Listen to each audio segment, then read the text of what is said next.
Arestado ang dalawang high-value Japanese fugitives matapos salakayin ng mga otoridad ang kanilang pinagtaguan sa Mandaluyong at Maynila. Ang detalye sa agenda report ni Edwin Balasa ng Abante. Wala nang nagawa ang mga Hapon na sina Sato Taiki at Masayuki Aoyagi nang damputin sila ng mga tauhan ng Presidential Anti-Organized Crime Commission sa magkahiwalay na operasyon sa Mandaluyong City at sa Santa Mesa, Maynila kahapon. Ayon kay PAOK Executive Director Undersecretary Benjamin Acorda Jr., high-profile fugitive sa mga inaresto.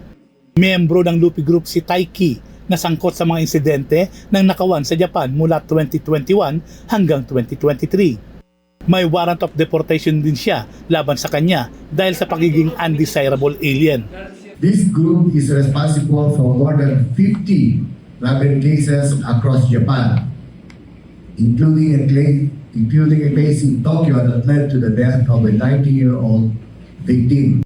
Miyembro naman si Aoyagi ng JP Dragon Syndicate, isang transnational criminal organization na binubuo ng mga Yakuza affiliate. Wanted rin siya sa Japan sa kasong theft. For this JP Dragon,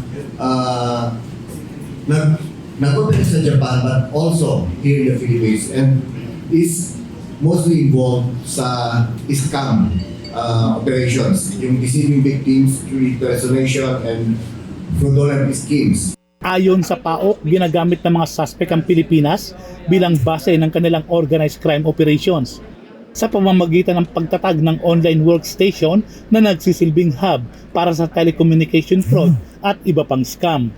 Partikular daw nilang tinatarget ang mga matatanda na kinukunan nila ng mga sensitibong financial information para malimas ang pera. Mahirap talagang hanap. So, ibig sabihin, gumagamit ng pangalan, gumagamit ng or iba-iba ng location. That's why we really need the fusion of all intelligence units para magkaroon tayo mas mabilis na coordination. Na-turn over na sa BI Warden Facility ang mga suspect. Nakikipag-ugnayan na rin ang mga otoridad sa pamahalaan ng Japan para sa kanilang deportation. Para sa agenda, Edwin Balasa, Abante. Mag-follow sa aming mga social media accounts at mag-subscribe sa aming YouTube channel para sa pinakahuli at eksklusibong mga balita.